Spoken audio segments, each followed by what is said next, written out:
তোমরা সবাই কেমন আছো? আশা করি তোমরা সবাই খুবই ভালো আছো, সুস্থ আছো। চলো, আজকে চলে এসেছি আবারও সুজির পোলাও বানাবো। সুজির পোলাও বানানোর জন্য 1 কাপের একটু কম সুজি নিয়ে নিয়েছি।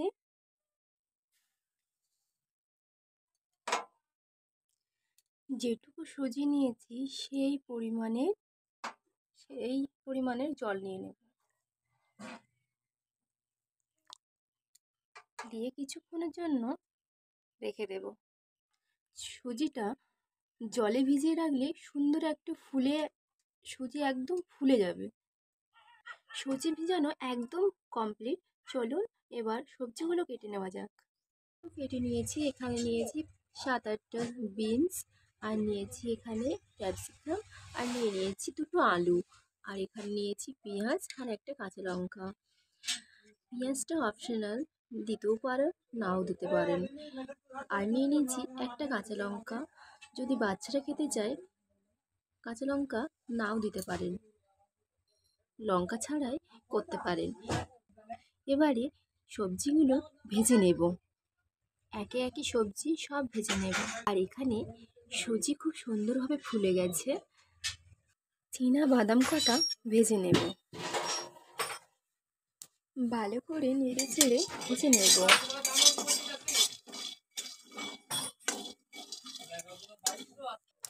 ভাজা পুরোপুরি কমপ্লিট, চীনা বাদামগুলি এবারে তুলে নেব। কড়াইতে তেল দিয়ে দেব,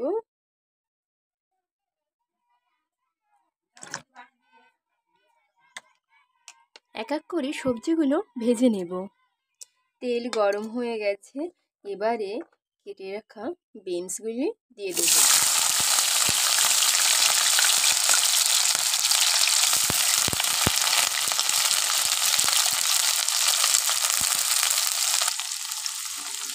নেড়ে চেড়ে নেব।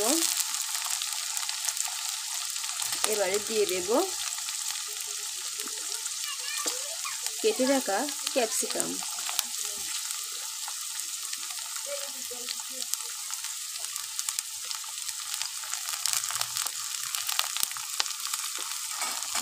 খুব সুন্দরভাবে নেড়ে চেড়ে ভেজে নেব।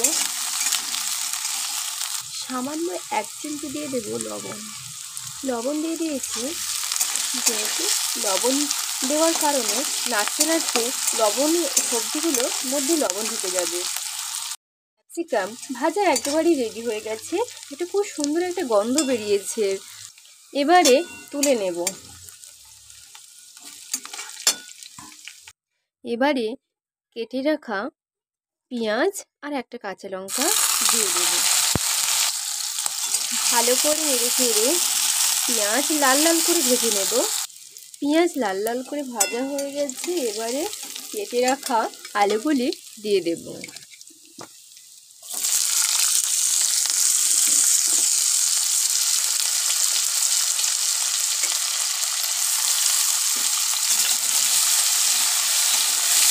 আলু সুন্দর করে একদম লাল লাল করে ভেজে নেব। এর মধ্যে গাজরও দিতে পারেন। হালকা সিদ্ধ হওয়ার জন্য ঢেকে দেব। ঢাকনাটা উঠিয়ে দেখব হয়েছে কিনা। একদম লাল লাল করে ভাজা হয়ে গেছে। এই বিনস আর ক্যাপসিকাম দিয়ে দেব একই সাথে। এবার দিয়ে দেব পরিমাণ মতো লবণ, আর দিয়ে দেব পরিমাণ মতো হলুদ গুঁড়ো। ভালো করে নেড়ে চেড়ে নেব।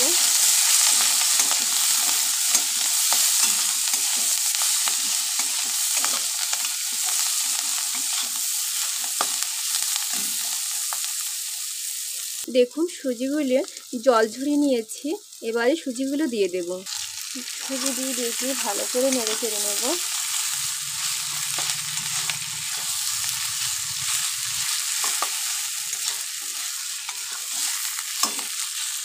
ভালো করে এভাবে খুন্তির সাহায্যে নেড়ে চেড়ে নিতে হবে,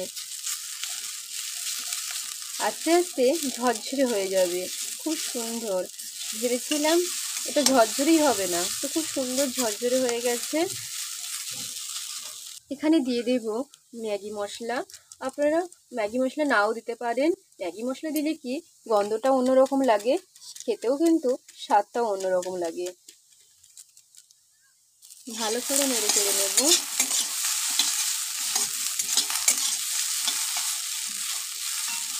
স্বাদের জন্য দিয়ে দেব অল্প একটু চিনি। চিনিটা দিলে একটু মিষ্টি মিষ্টি ঝাল ঝাল খুব সুন্দর লাগে, আর ম্যাগি মশলাটা দেওয়া হয়েছে ওর জন্য টেস্টি আরও সুন্দর লাগবে। এবারে দিয়ে দেব ভেজে রাখা বাদাম। ভালো করে নেড়ে চেড়ে নেব। সুজির পোলাও একেবারে রেডি। এবারে শুধু পরিবেশন করার পালা। দেখুন সুজির পোলাও কত সুন্দর দেখতে হয়েছে, খেতেও কিন্তু খুবই সুস্বাদু হয়েছে। অবশ্যই দেরি না করে বাড়িতে একবার হলেও ট্রাই করবেন। ভালো লাগলে অবশ্যই কিন্তু কমেন্ট করবেন। ভিডিওটা যদি ভালো লেগে থাকে অবশ্যই একটা লাইক করতে ভুলবেন না। ভালো লাগলে পেজটিকে অবশ্যই ফলো করে দেবে। যারা ইউটিউব থেকে দেখছেন তারা অবশ্যই পেজটিকে সাবস্ক্রাইব করার অনুরোধ রইল। আজকের মতো এখানেই বিদায়।